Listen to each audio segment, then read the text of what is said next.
बच्चों, पिछली बार जो मैंने प्रीपोजिशन पढ़ाया था उसमें बिसाइड बताया था, उसी के संदर्भ में मुझे बिसाइड्स भी बताना था जो कि नहीं बताया गया था।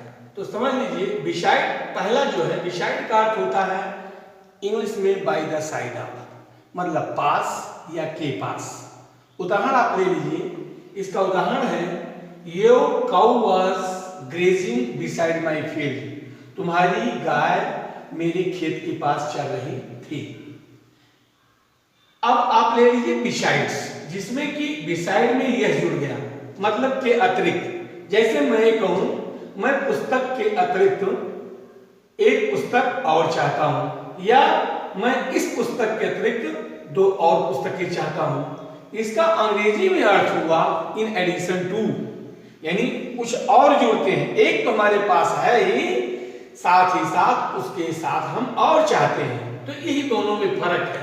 पहले बिसाइड का अर्थ हुआ पास और दूसरे बिसाइड का अर्थ हुआ के अतिरिक्त। एक चीज तो है ही, दूसरी चीज भी मुझे चाहिए। इसका उदाहरण है बिसाइड दिस, इसके अतिरिक्त। अर्थात आगे की सेंटेंस से पता चलता है I want to other books, मैं दो और पुस्तकें चाहता हूं। तो बिसाइड दिस, अब ये भी हो सकता है कि जो बिसाइड दिस का मतलब हुआ इसके अतिरिक्त। अब वो चाहे पेंसिल हो, चाहे कलम हो, और चाहे वो ये पुस्तक ही हो, तो इसके अतिरिक्त अब आगे जब कहता है कि दो दूसरी पुस्तक चाहता हूं, तो इसका मतलब पुस्तक के बारे में ही कह रहा है।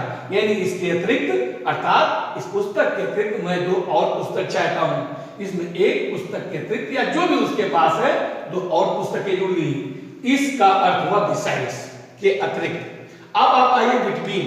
बिटवीन दो व्यक्तियों में दो वस्तुओं के बीच की बात होती है, या दो साइड की बात होती है।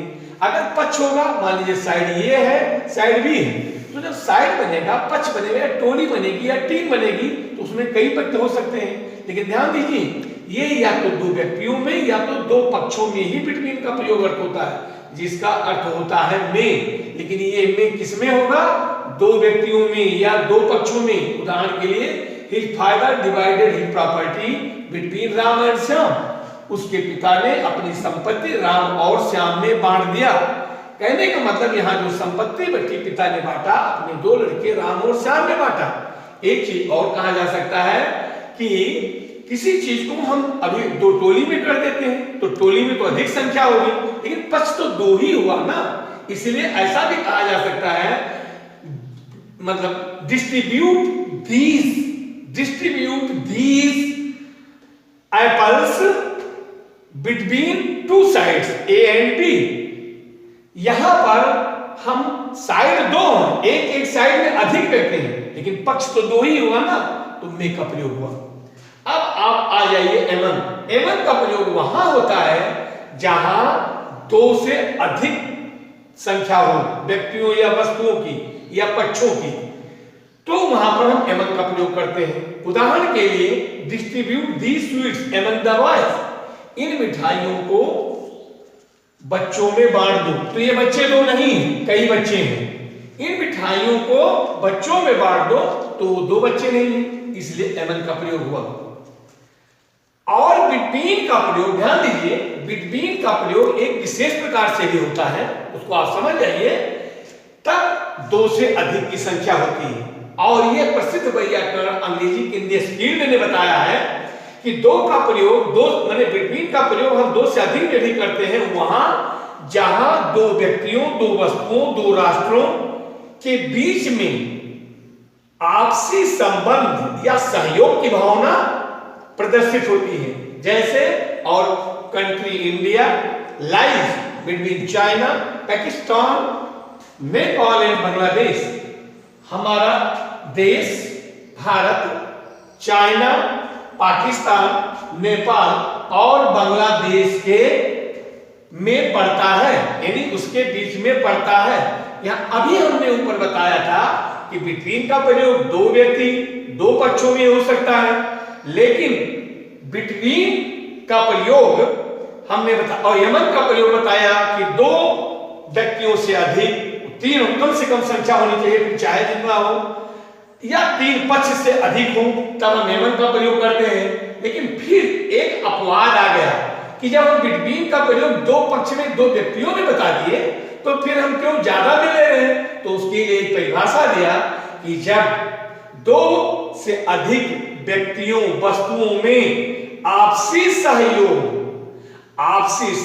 हो और आपसी गहरा संबंध हो, तो हम वहां पर ये अपवाद स्वरूप अधिक संख्या ले लेगा, फिर दो का नहीं लेगा।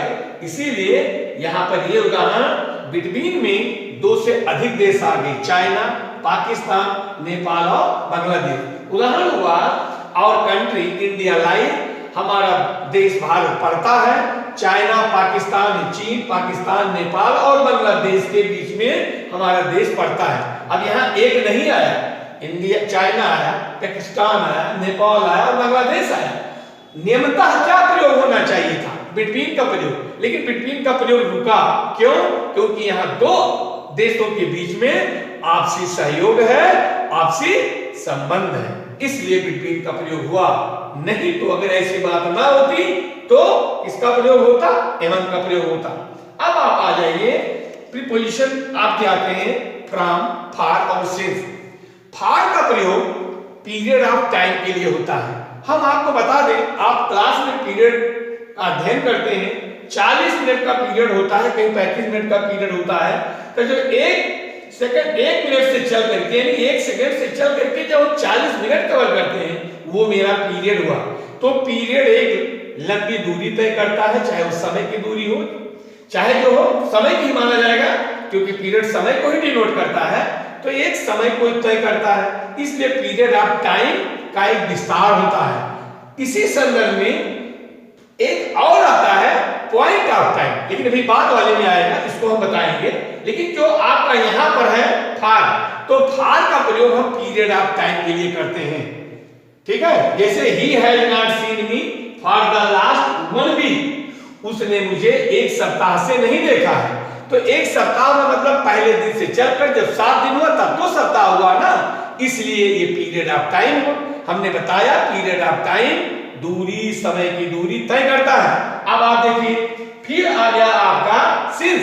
सिंस एक पॉइंट ऑफ टाइम के लिए प्रयोग होता है, एक निश्चित समय। जैसे हमने कहा 7 बजे मैं तुमसे मिलूंगा, तो ठीक जब 7 बजा होगा तभी मिलेंगे, ये नहीं कि 7 से और 7 से 10 के बीच में मिलेंगे, नो।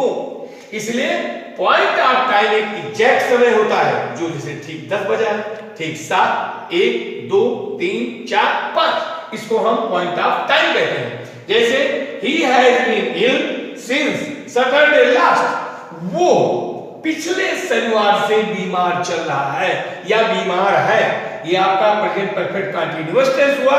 तो दिन की बात ले लिया, कब से बीमार है? ठीक जब दिन शनिवार था, उस दिन की बात कर रहा। ऐसा नहीं कहा कि शनिवार से इतवार तक या शनिवार से आगे तक, इसलिए ये पॉइंट ऑफ टाइम हुआ, ठीक शनिवार का नाम लिया। अब आप आइए फ्रॉम। फ्रॉम भी पॉइंट ऑफ टाइम को व्यक्त करता है। पॉइंट ऑफ टाइम का मतलब है समय के बिंदु को, एक्यूरेट टाइम को, और इसका प्रयोग परफेक्ट कंटीन्यूअस को छोड़कर सभी टेंसेज में होता है इसका प्रयोग। जैसे ही was ill from Sunday to Thursday, वह इतवार से बृहस्पतिवार तक बीमार था।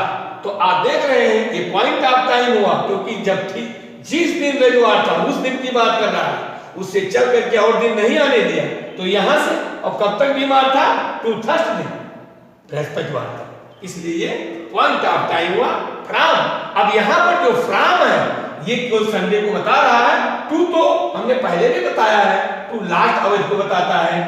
फ्रॉम का संबंध संडे से है, न कि फ्रॉम का संबंध थर्सडे से है। टू का संबंध थर्सडे से है और ये अंतिम अवस्था को बताता है।